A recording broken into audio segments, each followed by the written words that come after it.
The first thing I noticed was the hush, that soft drop in a crowded Sarasota bistro when recognition passes from one table to another like a current.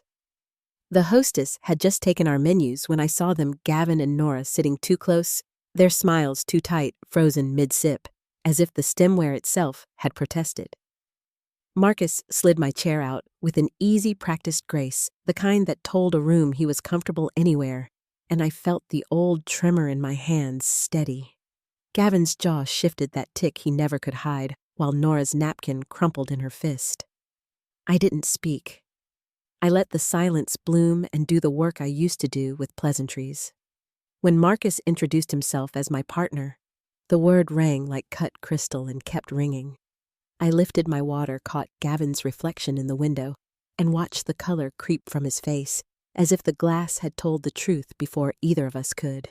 Before I go on, tell me where you're listening from tonight.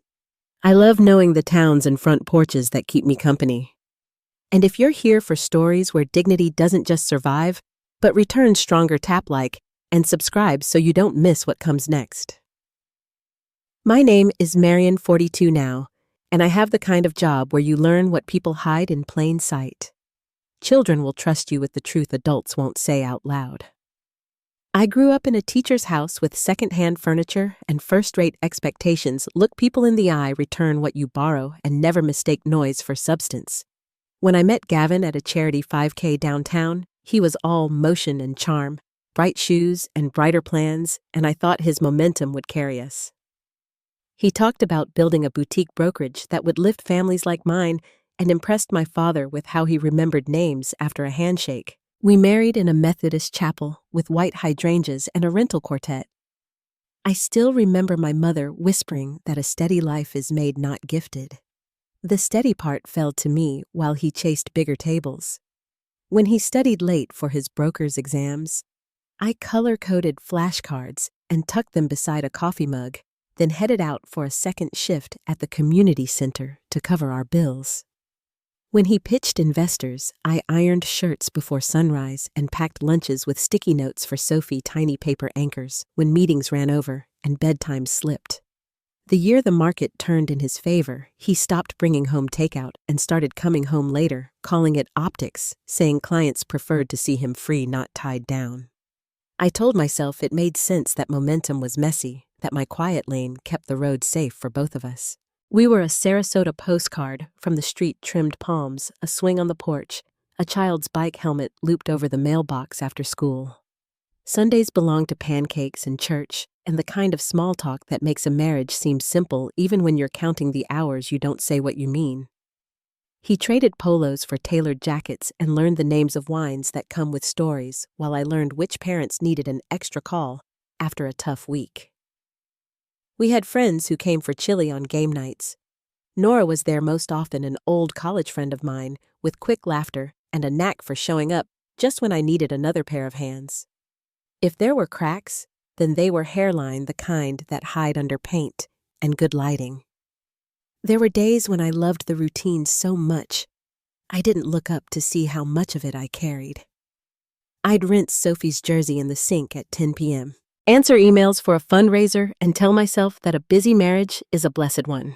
Gavin talked about an expansion across the bridge, a second office with glass walls and his name etched on metal, and I nodded, even when he stopped asking if Saturday mornings belonged to us. I had learned to be useful and underestimated the cost of being invisible. In a counselor's chair, I asked children what safe feels like. At our dinner table, I said we were fine, and flinched when my fork tapped the plate too hard. The first real tension did not arrive as a shout or a slammed door. It came in a scent, citrus and musk, too sharp for the hour he claimed to be at the gym. It came in the new habit of leaving his ring by the sink for swelling and forgetting to put it back on before meetings. It came in Nora's laugh at a backyard barbecue, not the easy kind that folds you in, but the bright, brittle kind that lands and lingers, followed by her hand on his sleeve a beat too long. I caught my reflection in the sliding door glass, holding a tray of watermelon, a hostess in her own home, blinking at the echo of a story I tell other women to listen to. I set the tray down and told myself to stop being dramatic, that familiarity breeds shortcuts, not betrayals. But the truth doesn't disappear because you soften its edges. It waits at the edge of a room and looks back when you do. After the guests left that night, I wiped rings from the porch table and thought about the way Nora's eyes tracked him when he moved across the yard. The fan clicked above me steady, like a metronome for a life I had kept on beat. I stood under it and felt a new quiet settle, the kind before a storm, when even the birds hold their breath. And that's where part 2 begins, on the night I planned a celebration for the man I loved and heard a single word that made the room go silent. The celebration I planned for Gavin's birthday was meant to honor how far we had come. I booked a private room at a restaurant overlooking the bay, chose the cake myself, and sent invitations to the people who had stood beside us from the beginning. Sophie helped me fold place cards with her careful handwriting, each one balanced between optimism and pride. I imagined that evening as a turning point, a reminder that sacrifices had not been wasted, that family and work and friendship could still exist under one roof. When the night arrived, the tables glowed with votive candles, the sound of silverware and laughter spilling softly across the room. Gavin entered wearing a new jacket I had never seen, his smile broad, his handshake deliberate with every guest. I watched him lean into conversations, his voice carrying easily the kind of presence I once believed was leadership. Nora arrived just behind him, sliding into the circle as if she had always belonged. Her laughter rose above the others, a little sharper than usual. Yet it drew no suspicion except mine. I set out the cake, later the candles flickering against the walls, my chest filling with a complicated kind of pride. I thought I had done something good for him, for us. But then I saw it. A small gesture at first, her hand brushing his sleeve when no one was supposed to notice, his head tilted close as if secrets were being exchanged between the notes of a song. I tried to look away, convincing myself it was nothing more than comfort between friends. Then came the word that pulled the room into silence. He bent toward her, the smile still fixed on his face, and whispered, "Baby." My stomach turned cold before my mind could catch up, and I saw the shift ripple through the tables. Guests lowered their eyes, forks stilled midair, and I heard the kind of whisper that carries more truth than any announcement.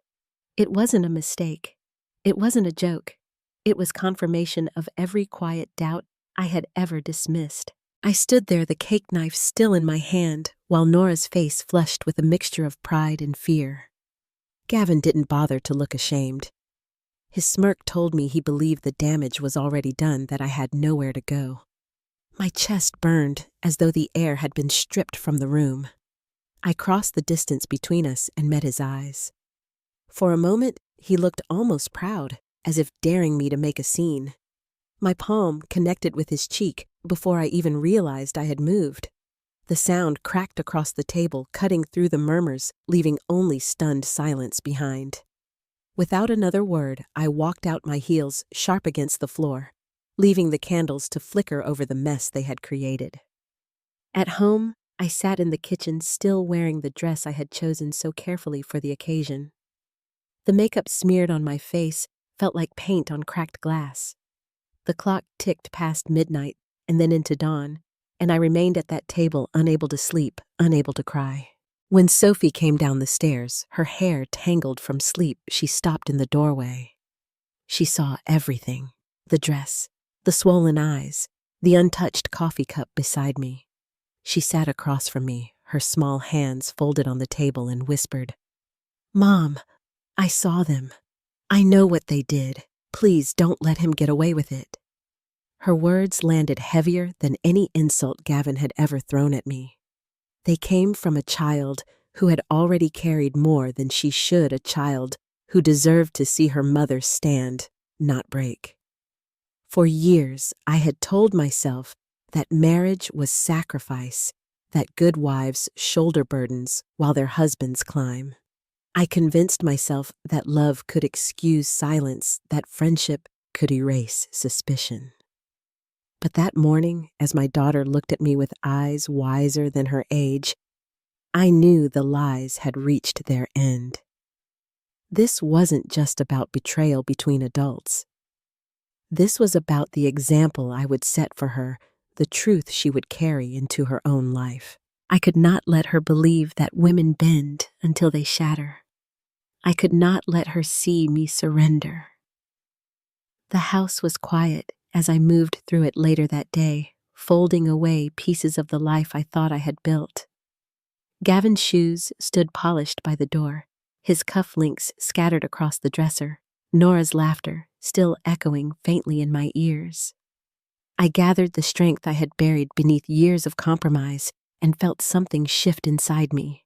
The pain was still sharp, but beneath it, a steady flame began to burn. He thought he had humiliated me beyond repair. What he had done was wake a part of me that would not bend again. That evening, as the sun dropped behind the palms and painted the walls with fading light, I stood at the back door and watched Sophie playing in the yard. She swung higher than she should have legs, kicking hair flying, laughing, as if the world had not tilted the night before. I promised myself then that she would never see me silent again. Whatever steps came next, they would be mine, not Gavin's, not Nora's. And when the reckoning arrived, it would not be in shadows or whispers, but in the clear light of truth. After the birthday party shattered in front of me, the days that followed felt heavy, as if every corner of the house carried a shadow I couldn't shake. I moved quietly, folding laundry, preparing meals, answering Sophie's questions with care. But inside, there was a silence that throbbed louder than any words. My body went through the motions, but my mind circled endlessly, replaying the way Gavin had smirked, the way Nora's hand had rested on his arm without shame. Nights were the worst. The darkness pressed in, and I stared at the ceiling long after Sophie had fallen asleep, feeling the ache in my chest settle into something colder, something sharper. At school, I listened to children tell me about their small heartbreaks, friendships, broken parents who argued too loud, the kind of stories I was supposed to hold gently. I smiled, nodded, and offered comfort, yet my own story roared beneath the surface. In the quiet of my office, I sometimes caught my reflection in the glass, and it startled me. My eyes looked older than I remembered, lined with exhaustion, as though grief had left fingerprints I couldn't wipe away. Colleagues stopped me in the hall, asked if I was all right, and I said yes with a voice that didn't sound like mine. I told myself that if I kept the routine, maybe I could hold everything together. Evenings at home became a balancing act between hiding my pain and staying honest with Sophie. She was too smart to be fooled, and I could see the worry in her eyes when she studied my face. One night, as we sat on the couch with a blanket draped across our laps, she leaned her head against my shoulder.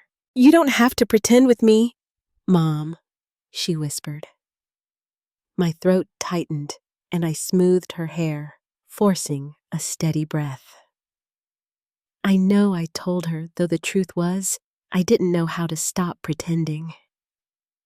She was 12, but her presence was steady, and in those moments, I felt like she was the one holding me upright. I tried to hide from the world outside our door, but it had a way of finding me. Friends who had been at Gavin's party began calling, their voices edged with sympathy and curiosity. I answered, some ignored, others unable to stomach their pity. The whispers in our community moved faster than I could avoid them. At the grocery store, I caught the glance of a neighbor who quickly looked away, her cart turning down another aisle. At church, a few well-meaning women pressed my hand and offered prayers with eyes full of questions they didn't ask aloud. Every look reminded me that I wasn't invisible, that my humiliation wasn't a private wound anymore. It was a scar the whole town had seen form in real time. The house itself became unbearable. Gavin's cologne lingered on the dresser, his shoes lined neatly by the door. All reminders of a life that felt false now. I found myself moving through rooms like a guest in my own home, careful not to disturb the stillness that no longer felt safe. In the kitchen, where Sophie once did homework as I cooked, the silence seemed hollow. At night, when the air conditioner hummed, I sometimes imagined I heard voices, laughter that wasn't mine, whispered words that didn't belong. The walls once filled with warmth seemed to press in with memories I wanted to erase. Still, I stayed frozen between the comfort of familiarity and the weight of betrayal. There were moments when grief blurred into anger so suddenly I startled myself. Folding a shirt Gavin had left behind, I caught the scent and felt my hand tremble with rage. I threw it into a bag, shoved it deep in the closet, and shut the door with force. Washing dishes one evening, I pressed a plate into the rack too hard and heard the sharp crack as it split in two. I stood staring at it, water dripping from my hands, realizing that I had been holding myself so tightly together that even porcelain knew how to break before I did. These flashes of fury frightened me, yet they also told me something, that my sadness wasn't all that remained. Beneath it, strength was stirring. One Saturday afternoon, Sophie and I sat on the back steps, eating popsicles as the sun dipped low. She watched me carefully, her feet swinging above the grass. "You're different," she said, almost to herself. I turned to her, unsure how to answer. "Different how?" She shrugged, thoughtful. "You're quieter, but also stronger. Like you're not going to let him win." Her words sank deep, and I realized she saw something in me I hadn't allowed myself to believe. I reached for her hand and held it, feeling both comfort and responsibility. I could not collapse, not when her eyes were on me, waiting for proof that betrayal didn't mean defeat. The hardest moments were the quiet ones. Mornings when I poured coffee and the seat across from me stayed empty, evenings when the phone lit up with Gavin's name and I let it ring unanswered. Each silence was a reminder of what had been lost and what I refused to take back. I prayed sometimes, asking for strength, not for reconciliation. In those prayers, I began to hear my own voice returning, steady, determined. It was not loud, not triumphant, but it was mine, and I clung to it like a lifeline. There was no grand gesture that marked the shift inside me, only the slow accumulation of small choices. I stopped wearing my wedding ring, leaving it on the dresser where it caught the morning light, but no longer belonged to me. I began keeping a journal, writing down every thought I couldn't share with anyone else. The pages filled quickly, scribbled with questions and confessions, but also with plans I wasn't ready to admit out loud. Each word I wrote chipped away at the silence, carving space for the woman I had almost forgotten existed. The pain was still present, but it no longer drowned me. It began to shape me.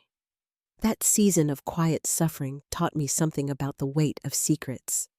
I had carried Gavin's absences, Nora's too familiar touches, and my own doubts like stones in my pockets, sinking slowly under their heaviness. Now stripped of illusions, I felt myself rising. It wasn't freedom yet, it was survival, raw and uncertain, but it was a beginning.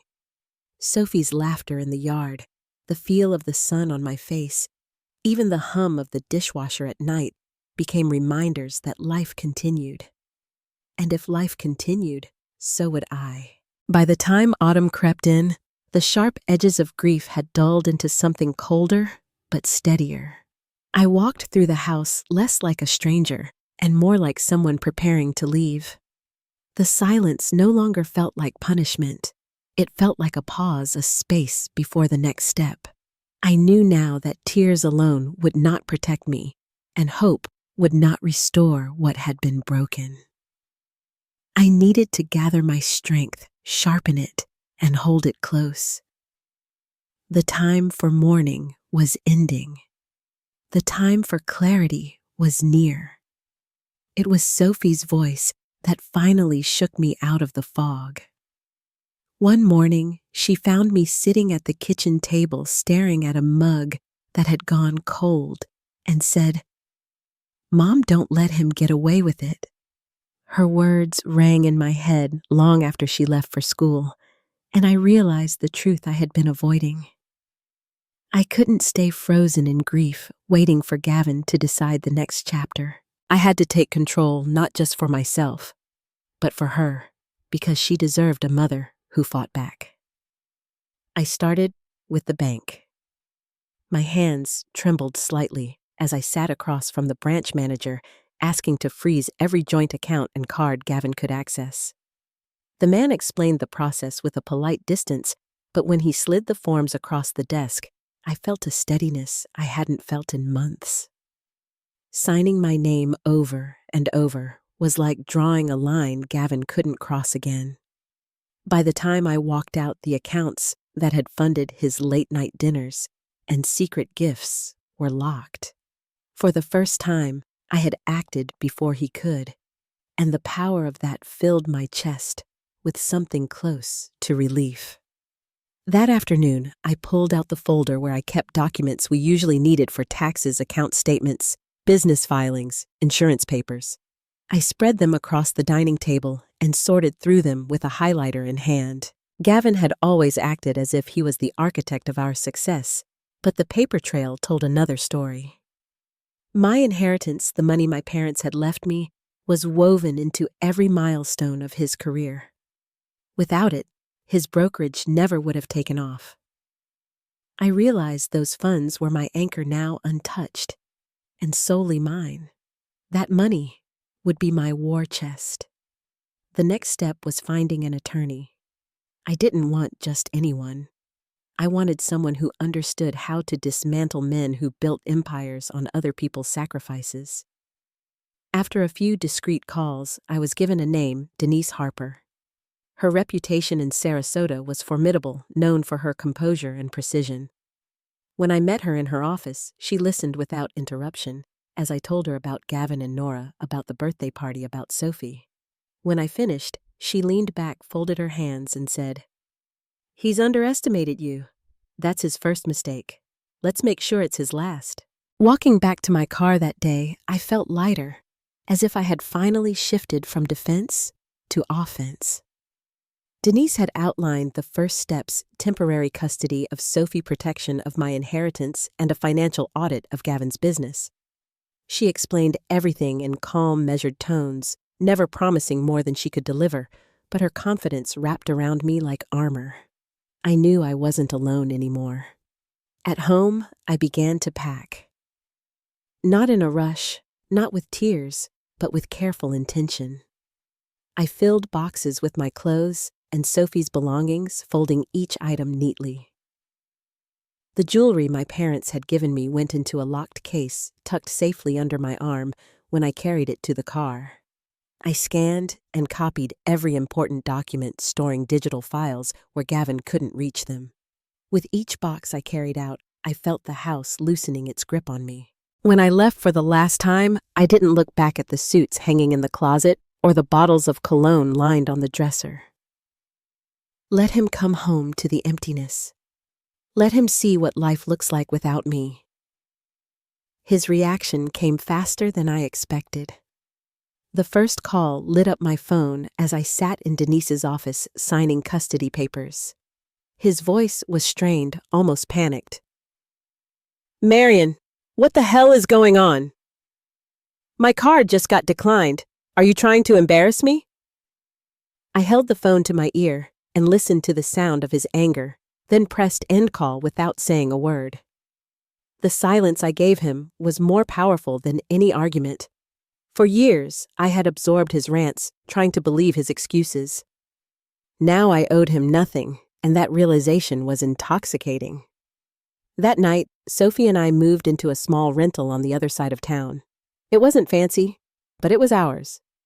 The walls didn't echo with arguments, and the bed didn't smell like betrayal. Sophie helped me set up her room, arranging her books and taping photos of her friends to the wall.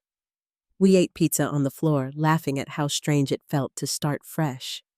and for the first time in a long while, I slept without fear of what Gavin was doing when he wasn't home.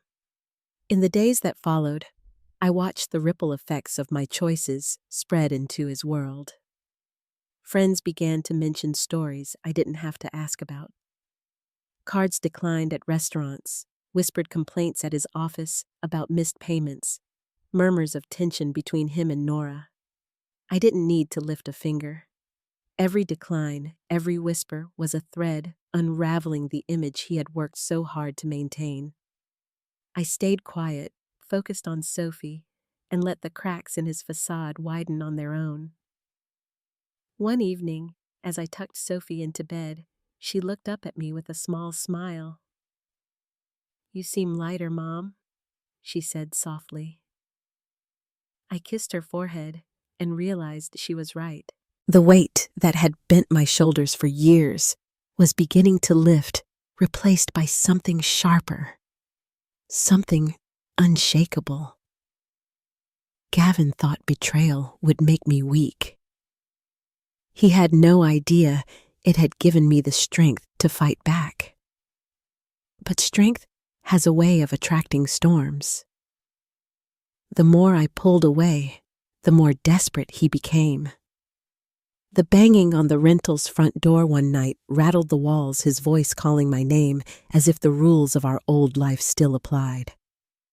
I stood in the hallway with Sophie behind me, phone in my hand, ready to call the police if he didn't leave. Eventually, the pounding stopped, and I watched him from the window, slumped in his car, with his head in his hands. For a flicker of a moment, he looked small, stripped of the arrogance he once wore like armor.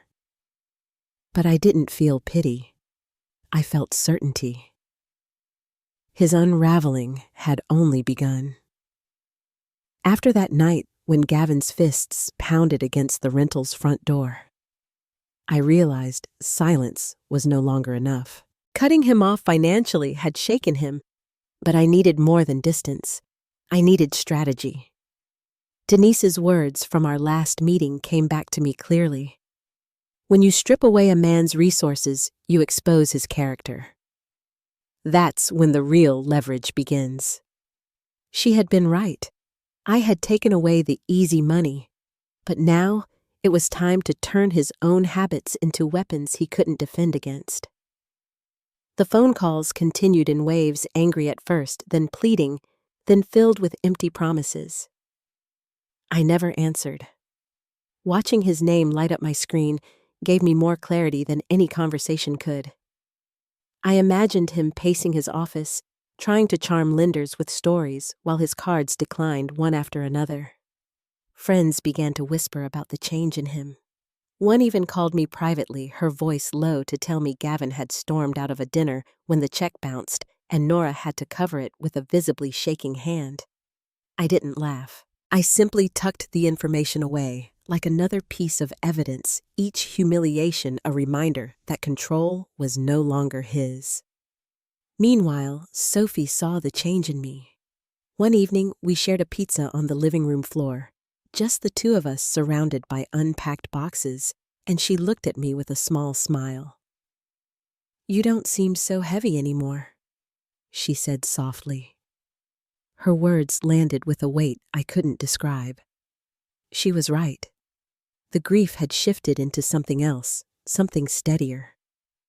Every no I gave Gavin, every unanswered message was a new boundary I had built, and Sophie could see it as clearly as I could feel it.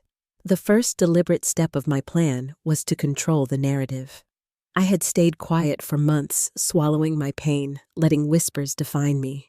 Now I wanted those same whispers to expose him. Denise helped me gather documentation proof of the funds I had invested into his brokerage receipts, showing how my inheritance had built the foundation of his business. She advised patience, but I knew timing mattered. Sarasota was not a large city when it came to reputation, and Gavin's circle thrived on appearances. All I had to do was let the truth surface, one carefully placed fact at a time.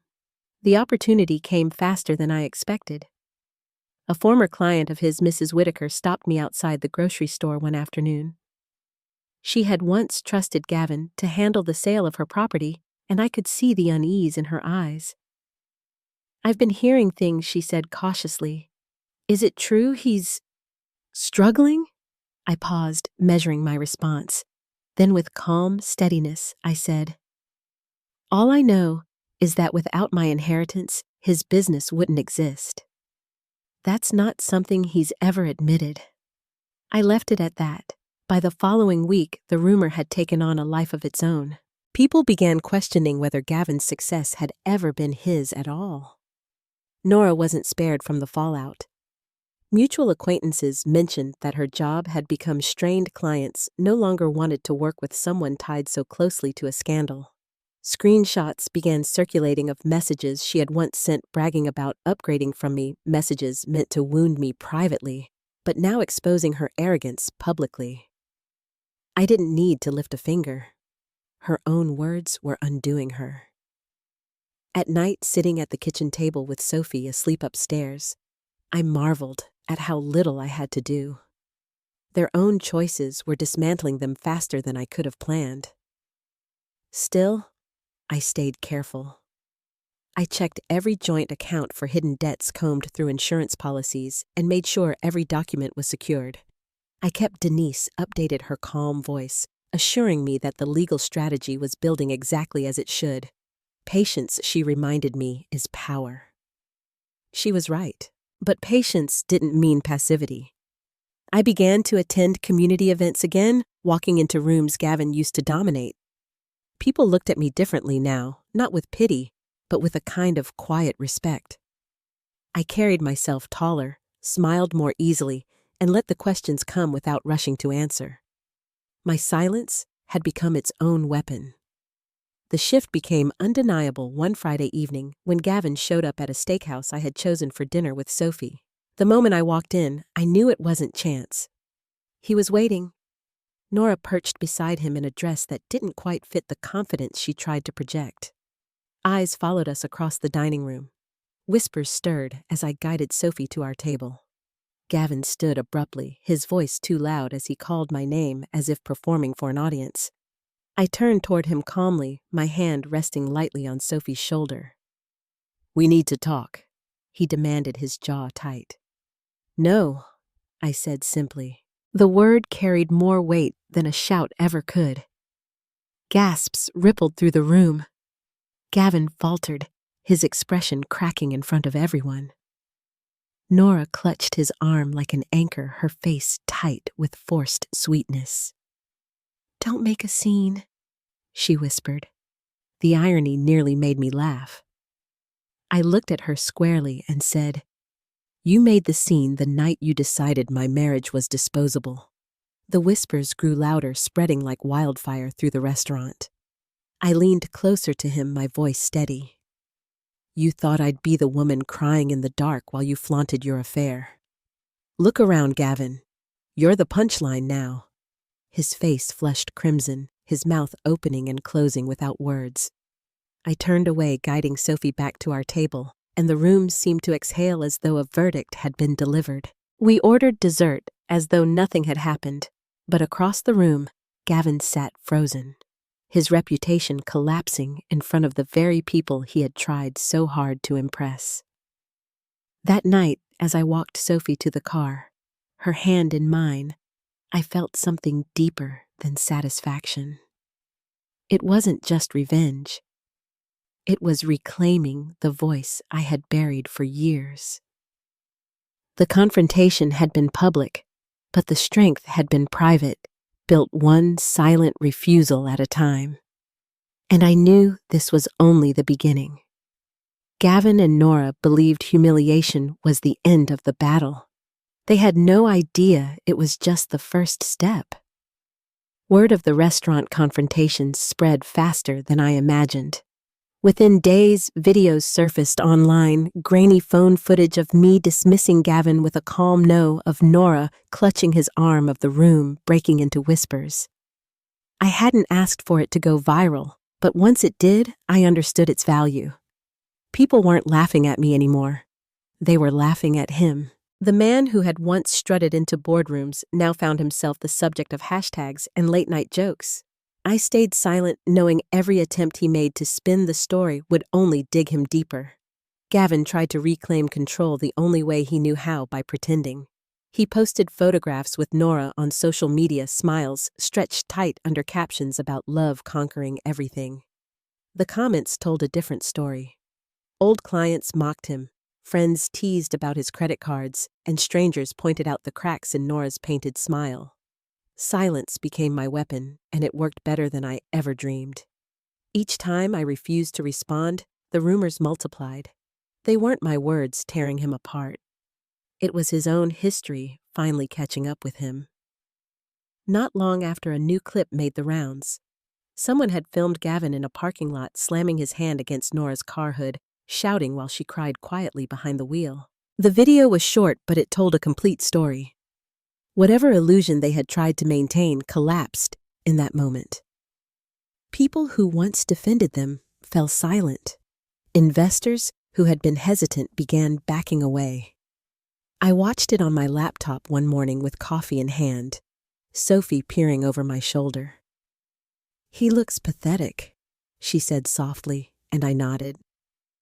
I didn't feel pity, not anymore.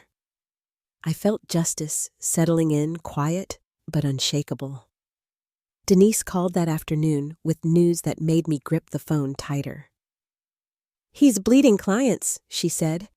"Investors don't want their money tied to a man trending for all the wrong reasons. This is leverage, Marion. Use it." Her words were clear, her tone steady. I knew what came next wasn't just about humiliation. It was about dismantling him piece by piece, not with anger, but with the truth laid out where no one could deny it. The first court hearing arrived in the thick of summer, the Florida heat pressing against the courthouse windows as we filed inside. Gavin walked in wearing a tailored suit that no longer fit him quite right, the lines sagging as if they had lost their shape. Nora trailed behind oversized sunglasses hiding most of her face, her heels clicking too fast against the marble floor. I sat with Denise, my back straight, my hands folded calmly in my lap. For the first time in years, I wasn't the one shifting under pressure. He was. Denise presented the evidence with measured precision, financial records showing the inheritance I had poured into his company, receipts that tied my sacrifices to his every gain. She slid documents across the table, each one a stone laid firmly on my side of the scale. Gavin tried to interrupt, sputtering about how he had built the firm with his own hands. Denise cut in smoothly, her voice low but firm. "On her dime," she said. "While she raised their daughter, while she worked 2 jobs, he funneled her inheritance into risky ventures and personal indulgences." The word indulgences was followed by a deliberate pause before she added, including his mistress. The courtroom seemed to hold its breath. Gavin's face flushed, his jaw tightening, but the judge's glare silenced him before he could respond. The ruling came later that afternoon, and it was as decisive as Denise predicted. I was granted majority ownership of the brokerage's remaining assets, restitution for my inheritance, and temporary alimony until the divorce finalized. More importantly, I was awarded sole custody of Sophie, with his visitation reduced to limited supervised hours.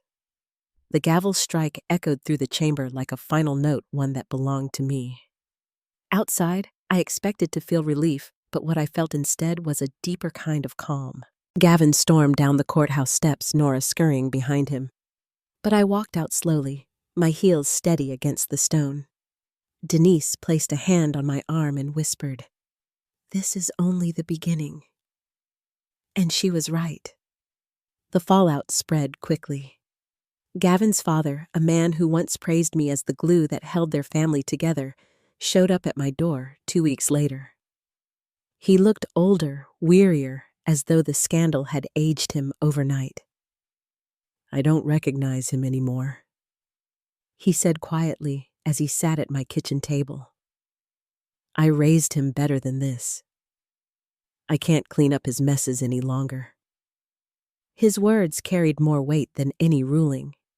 Gavin hadn't only lost me, he was losing the family that had always stood behind him.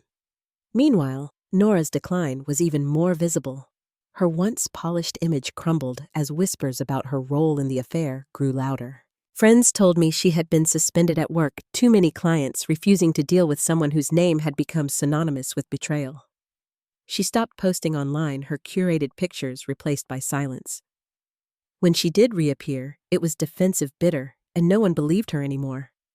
Without Gavin's money to cushion her, she looked as unsteady as he did. At night, when Sophie sat at the table finishing homework, I sometimes paused to watch her. Her shoulders carried less weight, now her laughter came easier, and her eyes no longer darted toward the door waiting for tension to arrive.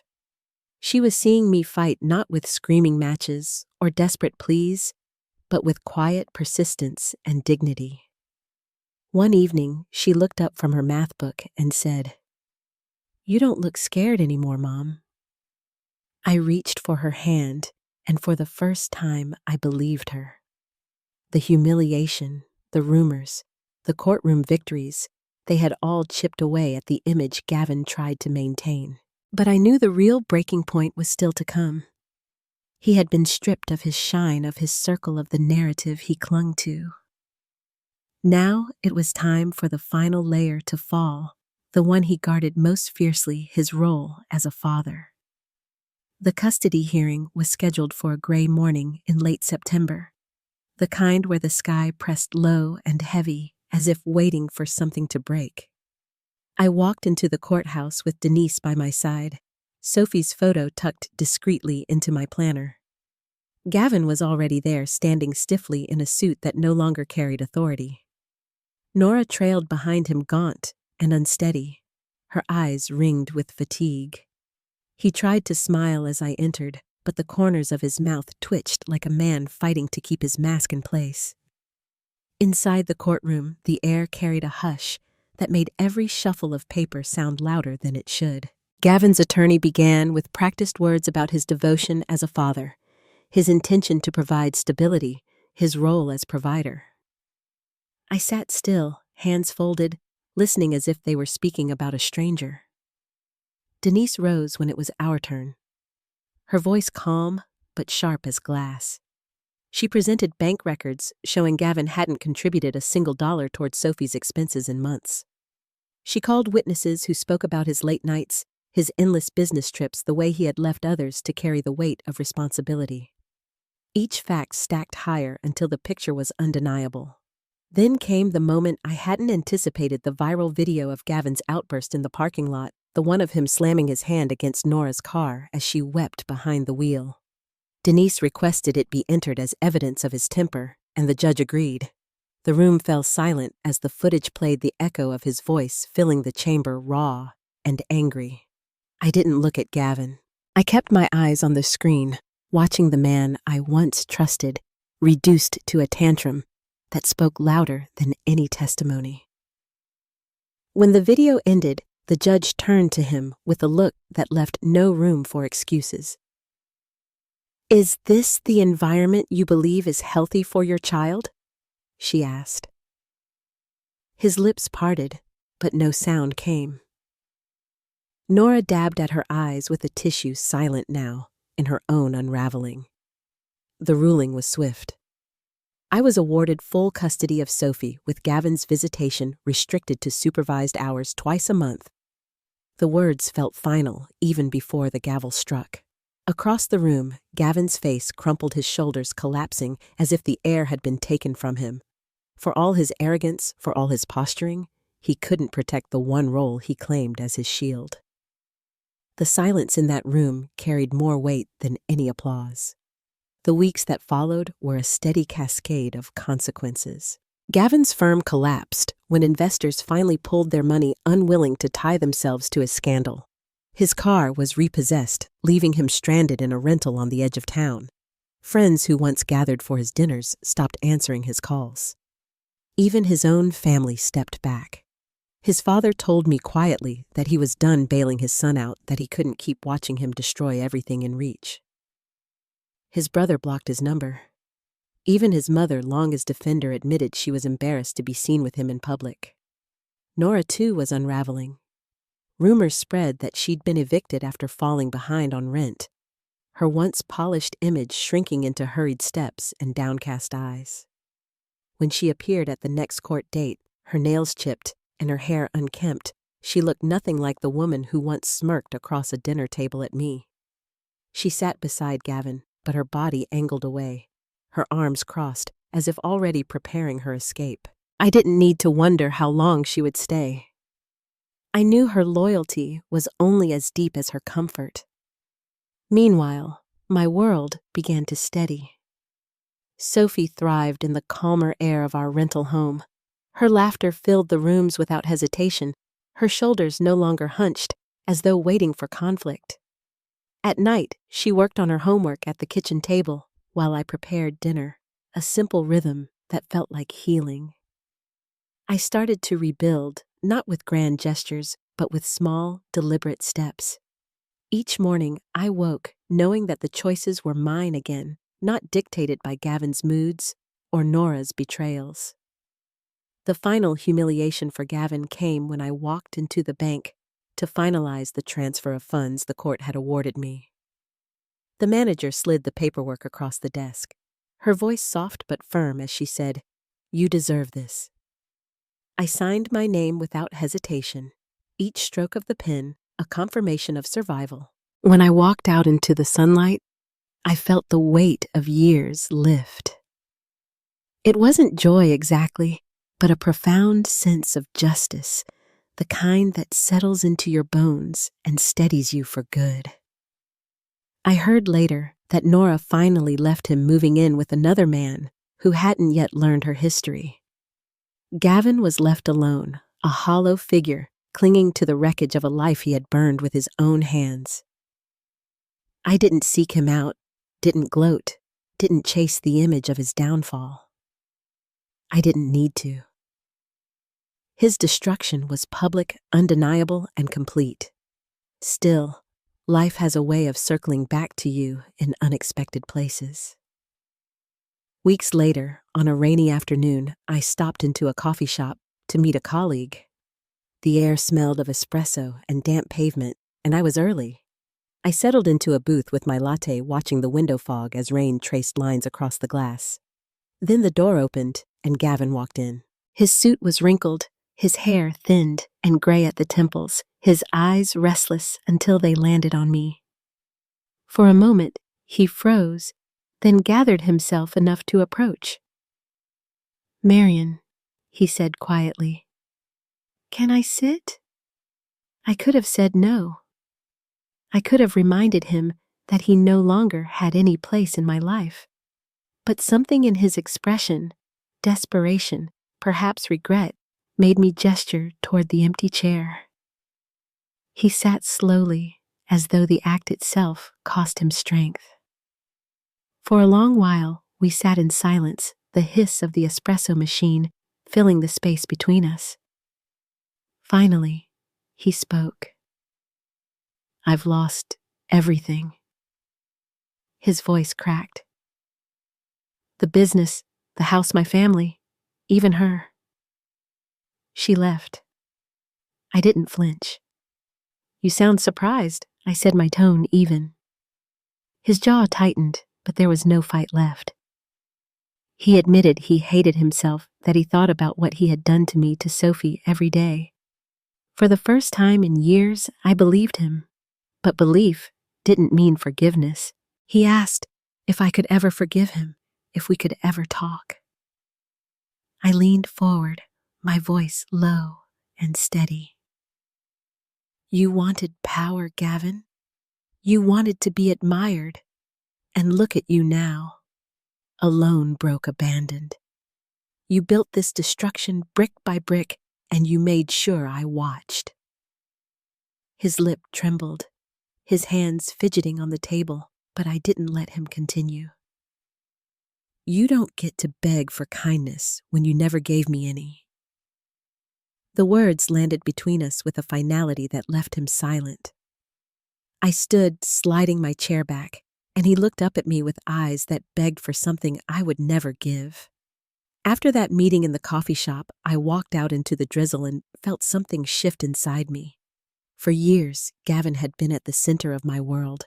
My husband, my betrayer, my enemy.